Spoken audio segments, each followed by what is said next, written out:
All right, I have a fun one for you guys today because I see people all the time. They're like, oh, what category should I compete in? Or worse yet, I will see them compete in a category that they should not be in. And then they're surprised by the results. They're like, oh, well, I have a lot of muscle. Or, well, I don't understand. I have this. They had that. Why did I not win? Now, I'm not saying that the judges can't make mistakes, but a lot of times people are just in the wrong category. So let us talk about what makes an athlete good for specific categories. I'm going to make this a lot more analytical than you guys think because there is a bunch of people out there that are like, oh, well, it's subjective, right? The judges might, and there is an aspect to that, but there's a lot of actual ratios that go into it. And the ratios have to do with size of body parts relative to other body parts. Now, of course, you can say, oh, well, that guy's huge, so he should be in open bodybuilding. But if he can make classic physique weight cap and he has the right proportions for it, then no, he should be in classic physique. Same thing goes for men's physique. If the person is very, very big up top and you're like, oh, he looks like an open bodybuilder, but he has the proportions more suited for men's physique, he should still do men's physique, assuming he can make weight cap. Everything here is going to assume that the person is going to make weight. Obviously, if you're 260 pounds shredded, you're not making classic physique weight cap unless you're, I don't even know how tall you'd have to be in order to make that weight cap.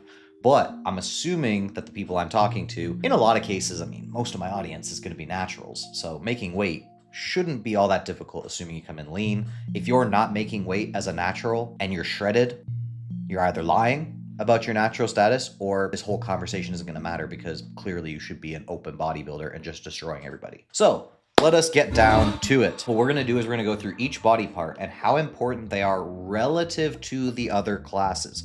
So don't come at me being like, no, well, that body part's also important for... I'm not saying it's not. I'm just saying if you had to say versus classic, open, men's physique, which would view this body part as the most important relative to its category. Quick example. Let's give you something obvious. Lats. Lats are important to all categories. But if we had to narrow it down to if you didn't have great lats, which category would suffer the most from it? And that category is men's physique. Oh, you wanted me to say classic, didn't you? Sorry. Men's physique has so few body parts that they really need you to have that you can't be missing the lats. It's just, if you're missing the lats, and when I say lats, I don't even necessarily mean you have to have huge lats, but you have to have a sweep. You have to have the structure, the top down structure. So technically speaking, maybe your lats aren't huge, but you have a wide clavicle structure, which allows you to have that sweep, which most people will call it lats, even if it's not really the fact that the lats are huge, but at least it gives the overall appearance of having that V. So in that case, lats would go first to men's, and then second would go to classic, and then third would go to open. Oh, but open bodybuilders need to have lats. Of course they do. Of course they do. Lats are just important to all categories, but relative to each other, men's physique, most important. So let us get to the rest of the body parts. And you can completely disagree. If you do, drop it down below. I'm going to put up my full list at the end as far as what I think each thing should go towards. You might have a completely different thing. You might be like, oh, well, no, I think that the calves work better for this category. Perfectly fine. You guys can disagree, but this is how I overall look at it from if I was to judge a physique as objectively as possible. We will start from the bottom and we will work our way up. First muscle group, calves. So calves, I actually think are most important in classic physique because they make the leg very, very shapely. Obviously, open bodybuilding, yeah, it's good to have big calves, but they're more so looking for the freaks. It's not as much about aesthetic as it is, all right, how big can you get? Of course, if you have aesthetics, it's great, but the aesthetic is the secondary to how big you are overall.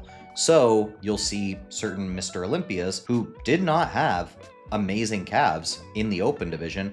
I don't know if we've had, I don't know. I'd have to think about what Breon's calves looked like, but at least as of now, the majority of the top guys in classic have very, very good calves. So I'm going to say calves, more important for classic, then open, then men's. Obviously men's is looking more at the upper, so the calves really aren't going to be as important there. You're going to see a pretty consistent theme there for the legs. let's not be mincing our words here. Men's physique doesn't care about it as much as the other categories. They're starting to care about it a little bit, but not as much as the other categories. All right, so next we get to the glutes. Why did I put glutes? Glutes are higher than the hamstrings. I thought we were going idiot. Anyways, glutes. Open bodybuilding. More important for open than classic than men's, in my opinion. The glutes can hold a crap ton of muscle. Throw up a big old picture of Ronnie right here. The glutes have such a capability for storing a lot of muscle that they're going to make somebody who's already a massive individual just appear even more massive. I think the glutes are more important for open than they are for classic. Not that they aren't important for classic, just relatively speaking. So it would be open, then classic, then men's, at least in my opinion. Next, we have the hamstrings. Hamstrings go to classic. The reason I say that is because I have seen a lot of very, very solid open contenders not have as nice of a hamstring sweep as the classic guys. And if you take a look at one of the biggest deciding factors between classic guys, you will often see that the hamstring sweep is a very, very large factor, to the point where if you don't have it, you will not be a classic competitor at the top level. You just can't. You have to have hamstrings that sweep. And what I refer to it as is the watermelon quad, right? Sebum gave us that perfect example that we want to have the quad and the hamstring coming off of each other in nice proportions. You don't tend to see that in open as much. In open, the quads are very, very large, but the hamstrings don't necessarily have as deep of a sweep, unless you get to guys like Big Ramy, right? And I mean, that was an anomaly. Big Ramy's hamstring sweep, mind-blowing. But in general, classic first for hamstrings, open second, and then obviously men's last. Next, quadriceps, or I should say quads and adductors. So when I say quadriceps, I'm more referring to the front portion of the leg. Obviously, if you have big quads, but you have small adductors, it gives a bit of a wonky appearance, or vice versa. I deliberated for a very, very long time, but I'm still going to give quads to classic.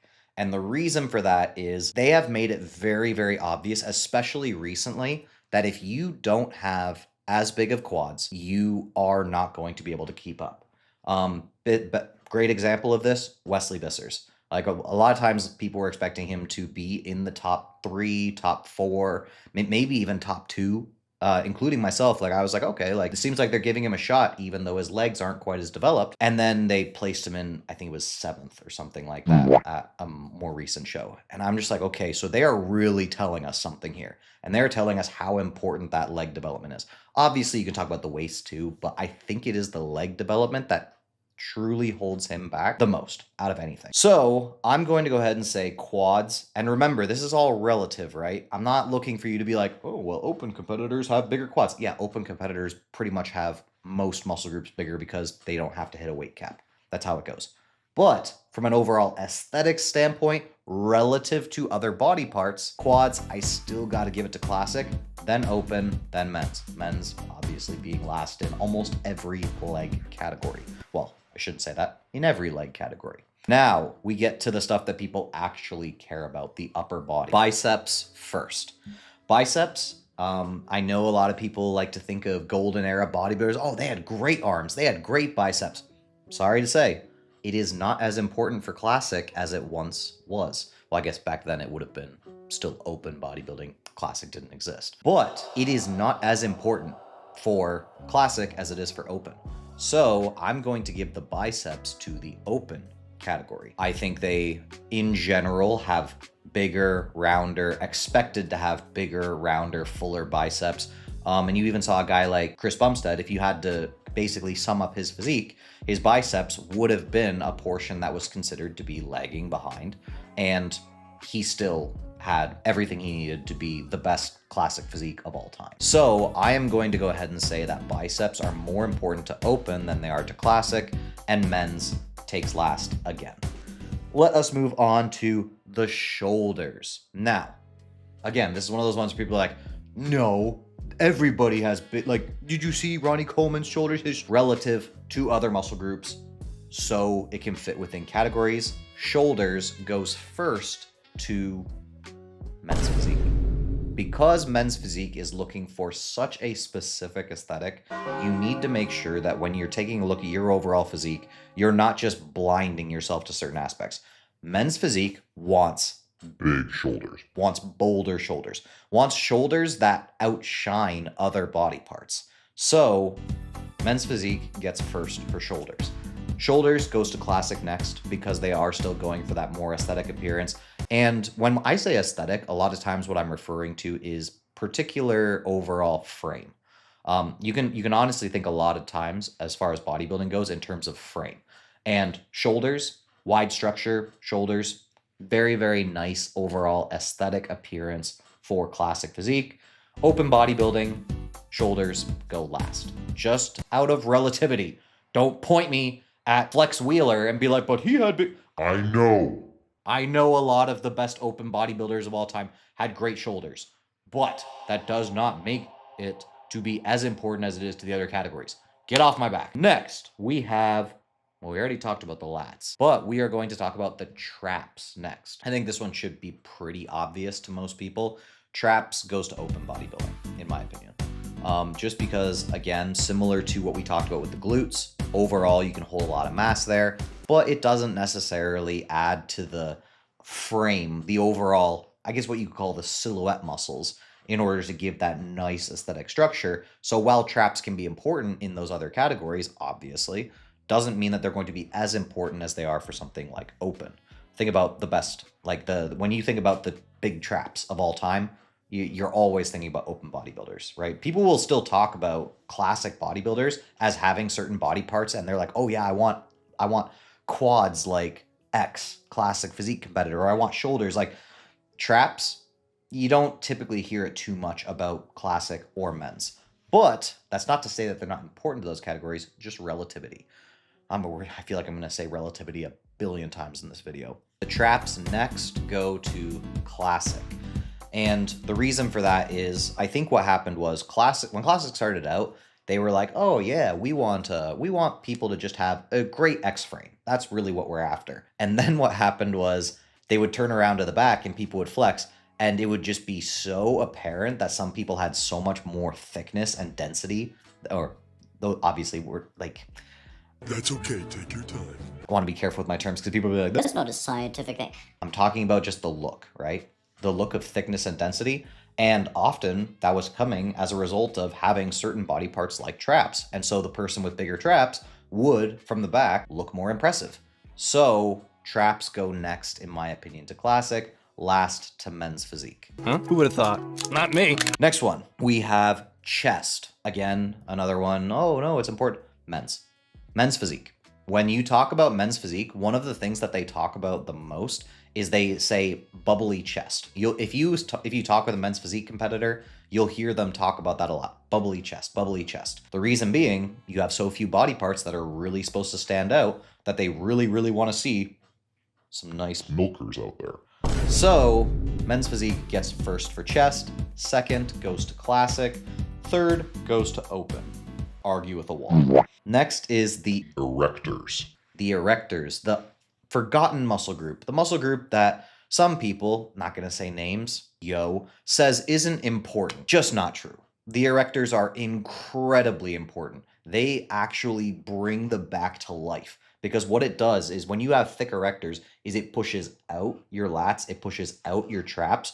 And when you think of guys who have like some of the best lats, some of the best traps, or some of the biggest lats, biggest traps, a lot of times people don't realize this. What you're actually seeing is those muscle groups getting pushed out by the erectors. And yes, they are still obviously good body parts for them, but they look even that much more impressive because of the fact that they're getting pushed back by the erectors. So for me, erectors, very, very big, thick, overall powerful appearance to the back.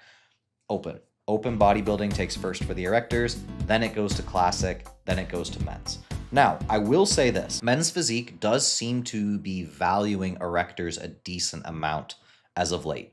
So if you want to argue between classic and men's, have a little bit of a debate there, I could see that. But overall, I'm still going to give the slight edge to classic for the erectors. Next, we have the triceps. The 2/3 of the arm, oh, everybody wants to work their biceps, but nobody thinks about the triceps. That's 2/3 of the arm. Remember that from like, it was like early 2000. That was the big conversation.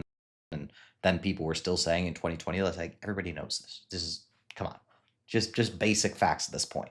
Anyways, the triceps first goes to open. Triceps aren't really that aesthetic. Yes, they are a great muscle group in order to give you an overall domineering appearance, but they are not the muscle group that you think of when you think of X frame, when you think of having nice flow to the physique. So triceps are going to go in open because when you're trying to be big and powerful, you're going to want to have some big triceps. So triceps go to open first, then they go to classic, then they go to men's. So men's actually loses in both the biceps and the triceps, but it wins in the shoulders. And now that I've said this, you will not be able to unsee it. You will take a look at a lot of the top, not all, but a lot of the top men's physique competitors, and you will see great big shoulders and underdeveloped arms relative. And then you'll look at the competitors in classic and open, you'll be like, oh yeah, like their shoulders and their arms are a decent amount more proportional to each other. Because men's physique is very, very concerned about the massive shoulders. And that has, because they are so concerned about that, what that's done is that's actually taken and led to more people who are genetically predisposed towards big shoulders. And as I've said before, God doesn't give with two hands. So if you're going to be really, really genetically blessed in one area, there's probably a chance that you're not going to be as genetically blessed in another area as well. Otherwise, like everybody would have the most complete physiques in the world. It doesn't typically work like that. So if you're much more genetically predisposed towards having very, very big shoulders, then you might also end up not being as genetically predisposed to having as big of triceps or biceps. Sometimes, like, there are people who actually shape their physique for the category too, where they'll be like, well, I know that they don't really care as much about this, so I'm not going to train it as much or as hard. That happens. But shoulders, men's physique, biceps and triceps are going to go to open first, and then classic second. And that should, oh no, we have one more. Abs / Tight midsection. The reason I say / is because I know what's going to happen. You're going to take a look and be like, wait, the open bodybuilders have huge abs. Like, take a look at Nick Walker. Nick Walker's got massive, thick abs. How on earth could you say it's all about the midsection tightness to go along with those abs, not just the abs themselves.